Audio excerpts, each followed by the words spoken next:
Do you realize what you've done, sis? It's only natural that everyone's giving you the cold shoulder after the two of you betrayed me. You knew the consequences, right? In response to my fury, my sister retorted with a derisive smirk. Consequences? People's opinions. If you worry about that stuff, you'll never survive. If we're happy, nothing else matters. If you keep concerning yourself with what others think, happiness will keep slipping away from you, just like this time. In the amid of our quarrel, my husband sided with my sister, grinning wickedly. However, having executed a ruthless revenge plan against those two, I will share that story today. My name is Ava, a 28-year-old employee. And my husband, whom I married last year, is 2 years older than me. He's 30. Let me share a bit about my background. My parents divorced when I was young. My sister and I were taken in by our mother, who raised us single-handedly.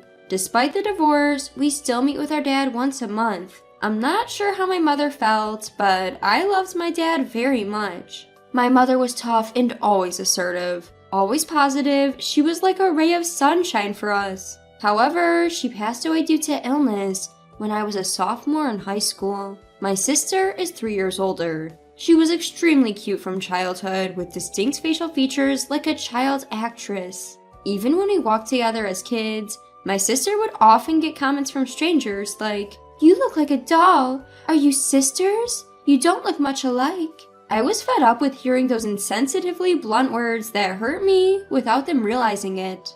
Even as a kid, it hurt. Compared to my sister, I had a typical face like everybody else. Unlike my doll-like sister, I've never been called cute by a stranger. In our student days, my sister was always popular. Compared to her, I was treated like a nerd, unpopular girl. Despite that, I was proud of and loved by my beautiful sister. I adored her, but there was one thing I didn't like. My sister always desired my belongings. She would casually take my clothes and things and take them to her room as if they were hers. But it didn't stop at material possessions. For some reason, she would exchange contact info with my friends, and if she just became friendly with them, it would have been fine. But she somehow managed to steal those friends away from me. In the end, she even took away all my old flames. I was slow to notice it, but once I did after the third boyfriend, I stopped introducing them to her. And I hid my relationship with my now husband until our marriage was decided.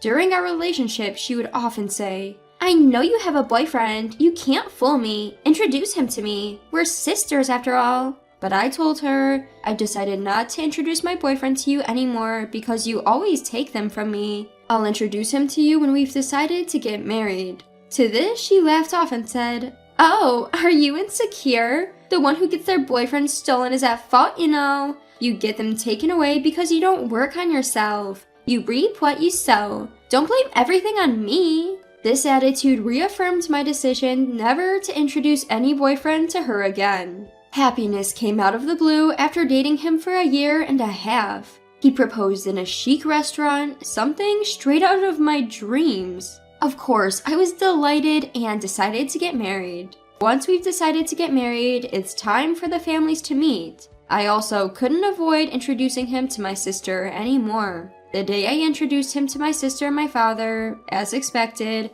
my sister showed up in a dress as if she were attending a wedding. My father also seemed a bit tense. "Dad, sis, I've decided to get married to him." As I introduced my fiancé, my sister's eyes sparkled, as expected. "Wow, he's so handsome! What does he do for a living?" Her usual flirty tone. His family runs a food-related business. Being an only child, he's the promised successor. Upon learning that, my sister got even more excited. "What do you like about my sister? I'm good at cooking, and ever since our mom passed away, I've been the one doing most of the household chores. Ava, she's not good at cleaning. I always have to clean up after her. Oops, did I say too much? Sorry." This was also within expectations. Every time I introduce my boyfriend, she can't stop making comments that lower my rating. I don't particularly hate cleaning, but due to my busy job, I made it a habit to do a thorough cleaning every weekend. As I wondered how he would respond, he said, "I'm surprised that Ava's sister is beautiful this much. I thought you were an actress. You're good at housework, right?" It might be nice to live together, the three of us," he said, playfully with a gleam in his eyes. Perhaps it made her feel good, but my sister also said, "Since we're going to be family, it might be better to exchange contact information. Here's my ID, please get in touch." And she handed him a handmade business card, despite her being a part-timer who doesn't even work properly. Pathetic. I felt my mood drop a bit at this point. I wanted to argue back. About housework is entirely different. My sister is extremely OCD. Since she has a lot of free time, she cleans obsessively, several times a day. Even though she doesn't have money, she insists on cooking without additives because of her big ego. The food she makes is mostly steamed vegetables under the title of taste of ingredients. Well, it might be good for the health, but whether it can be called cooking when it's just microwaving is questionable. Ever since I started working, I've been cooking my own meals. My father told my sister, who was eagerly getting involved, "Don't always take your sister's stuff, go find your own. It's unseemly to reach out for other stuff. You're not that young anymore. Get married while there's someone willing to take you," he said, half jokingly. My sister, her face red with anger, snapped. "I don't want to hear that from a divorced man. I feel sick. I'm leaving," and stormed out. My father said, "Don't worry about your sister. I'll take care of it. Please make her happy. I've put a lot of burden on my daughter. Please take good care of her." And he pleaded with him. He also said, "Leave it to me. I will make her happy. And please continue to support us." And time flowed happily as if the earlier incident had never happened. After that, I greeted his parents. "Nice to meet you. We've recently gotten engaged. We look forward to your guidance and support. Thank you." As I said that, his mother, Emily, warmly greeted me. "Oh, don't be nervous. You're such a beautiful girl. It feels like we suddenly have a new daughter." His father, Robert, also added, "We're a small business, but we're hoping you might consider working with us. We wouldn't want to force you, but would you think about it?" I had already heard about this from my fiancé. I'm currently doing office work, so it's my area of expertise. Yes, I have heard about it from him. I'll certainly try my best if there is something I can do. I'm looking forward to working with you both professionally and personally. Emily then said, "Oh, that's wonderful. It's a relief to have you here since we're just learning as we go with the office work. We're looking forward to working with you too." At that time, I was completely caught up in the dream of marriage. Considering that I didn't have a mother and was on bad terms with my sister, we decided not to have a wedding ceremony. Of course, we didn't have much money for the wedding. We registered our marriage at the government office, and we officially became husband and wife. I left my previous job to start working at my father-in-law's company. I thought I had a happy life ahead of me, but I began noticing something odd after I started living with my husband. He takes a day off from work very often. He's completely spoiled because his parents own the business. Even his parents, so used to this, don't say a word when he takes a day off. And then, one day when he slacked off from work, something happened. I had forgotten my phone at home and came back during lunch break to get it. But there were a pair of high heels at the entrance. More than a strange feeling, my heart was pounding so hard it hurt. Moreover, those high heels were the same ones my sister had taken from me before. I understood the situation instantly. I decided to go outside and act as if I hadn't seen anything. That night, he acted as if nothing had happened. I had absolutely no trust in him anymore. My sister, oblivious to the fact that she's just being played by her numerous boyfriends, keeps insisting that she's popular. Wanting to know more about my sister, I hired a private detective to investigate her. I was shocked by the investigation's results after a month. My sister had been involved with 7 different men in that month, besides my husband. Moreover, all of them were married. My sister had never held a full-time job. Whenever she did work, it was part-time, and she couldn't stick with it because she has a big ego. If she's scolded, she doesn't go to work anymore. When she was younger, she used to have a bunch of sugar daddies. She looked down on me, working and earning my own money, and said confidently, "If a woman is cute, she can get by in life." Perhaps she began to feel the limits of relying on sugar daddies as she got older. Still, my sister, unable to be independent, was hooked on easy dating apps in hopes of marrying into money, and she would catch rich men and get involved with them. However, all those men were already married. My sister was just their plaything. My sister, probably blinded by her popularity, didn't realize the extent of her actions. In the end, she was involved in extramarital affairs with 8 men, including my husband. It was disgusting to even breathe the same air as such a husband. So I brought up the topic of divorce. My husband retorted, "Huh? You want a divorce? Well, if that's what you want, fine. I'll give you a divorce. But remember, you're the one who started this, so no alimony." Just as I expected, he readily agreed. I confronted him. "You were having an affair with my sister, weren't you? I know everything. How can you cheat on your wife with her sister?" Upon hearing this, my husband responded, "Oh, that makes things easier. I'll divorce you and remarry your sister.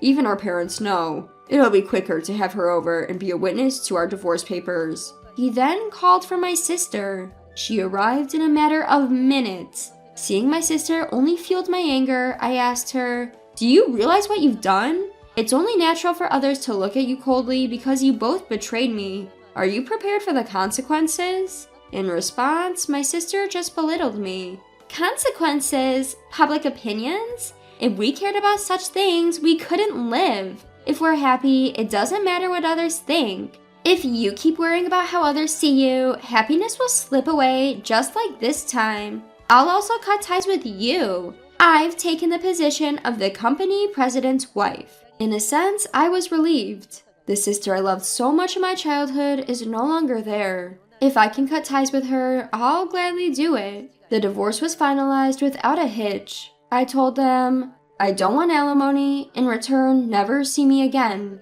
My ex-husband responded with a grin. "Well, that's a relief. A peaceful divorce." We were renting our residence, so there was no property to divide, and we didn't even have much savings. The small amount of savings we had, which was just enough to cover moving expenses, ended up going to me. Then his in-laws, Robert and Emily, stepped in. In fact, I had told them everything before this discussion. Emily, though surprised, said, "I love you so much, and I want you to be happy. Are you thinking of quitting the company? If it's hard for you, I understand, but I will support you in any way I can. Please think about it." Robert then added, "Our son is useless. Your work is essential for our company." As it turns out, his restless in-laws arrived a little earlier than the designated time. Robert told my ex-husband, "I've had enough of you. You don't work properly. To top it off, you take leave to have affairs. Pathetic." My ex-husband retorted, "Even if you say that, I'm the only child and the next president. By my time, everything will be AI, so learning now is pointless." Emily also scolded him. "You don't work, but talk big. You don't need to show your face for a while. Reflect on your actions and then come back." My sister gleefully added, "Lucky! Official vacation! Let's go on a honeymoon." It was clear the situation wouldn't get any better. I decided to stay at my in-laws' house until I could find a place to live. The next day, I filed for divorce. And just like that, I became a single again. And this is where my plan got set in motion. I sent a legal letter to my sister's affair partner right after filing for divorce. My sister panicked over the alimony demands from the wives of 7 men she had affairs with, pleaded with my ex-husband, saying, "We can get married if you pay this alimony. You're going to be the next president, so why don't you take some money from the company?" But he didn't work, so there was no way he had any money. And he couldn't possibly take money from the company. He was rational about this, and furious that she had been involved with 7 other men besides him. All he had in front of him were alimony demands for a vast sum from the affair partners. His future was looking bleak. Apparently they had a fight, but that wasn't the end of his misfortunes. A few days after I reported the divorce and my sister's affair to my dad, I was dining with my dad, who was concerned about my health. When I casually mentioned my ex-husband's parents' company, my dad said, "The president of that client company is my old buddy. Small world. We still go out for drinks regularly. He was the first person I consulted when I got divorced. He even performed at my wedding as a friend when I married your mom." It turned out that he had a relationship with the president of the client company. My dad, who was furious about this whole situation, had talked to his old friend about the divorce. He was furious that my ex-husband was so irresponsible. Knowing this, my dad contacted his old friend. He was drinking nearby, so he arrived soon. He was the president, who I had met several times at work. "Small world, isn't it?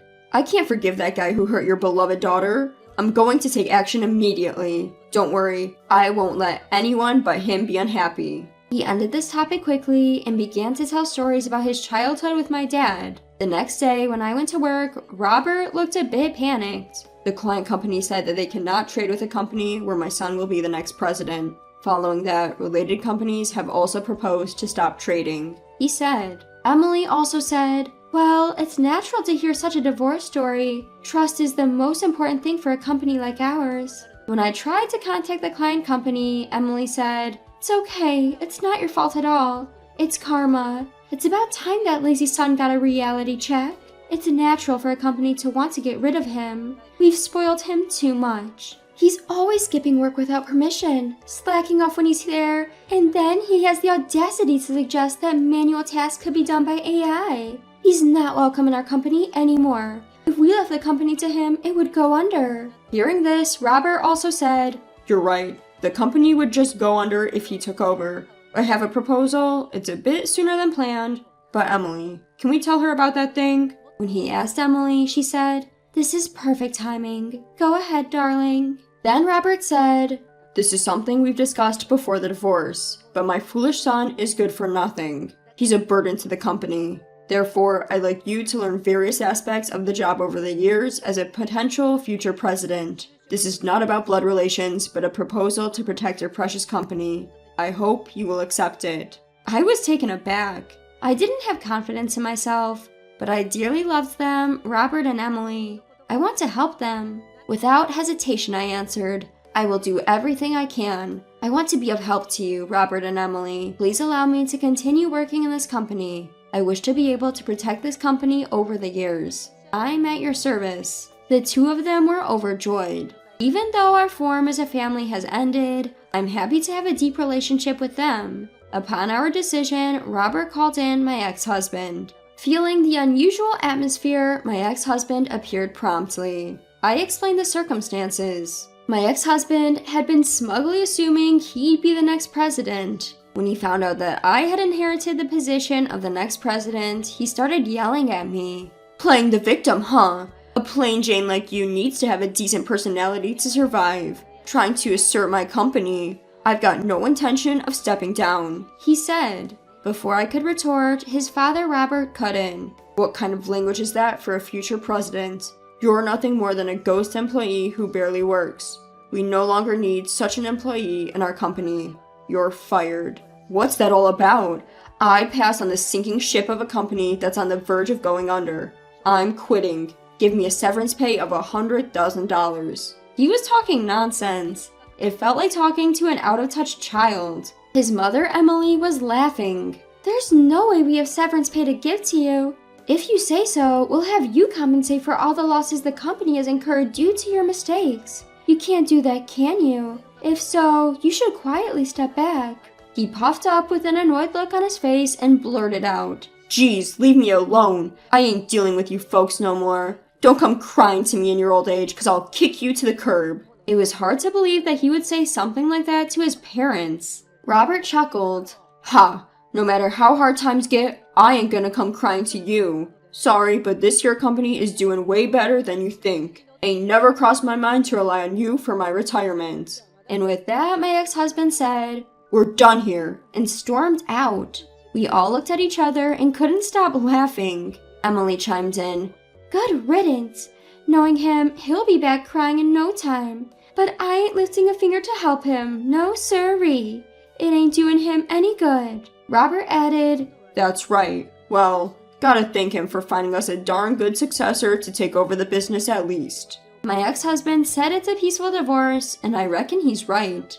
Later, I heard through the grapevine that he broke up with my sister. They must have come to their senses after seeing that big alimony. I once spotted him working as a cashier at the nearby gas station. I was relieved to see him working hard, but that was the only time I saw him there. He probably couldn't stick with it and quit.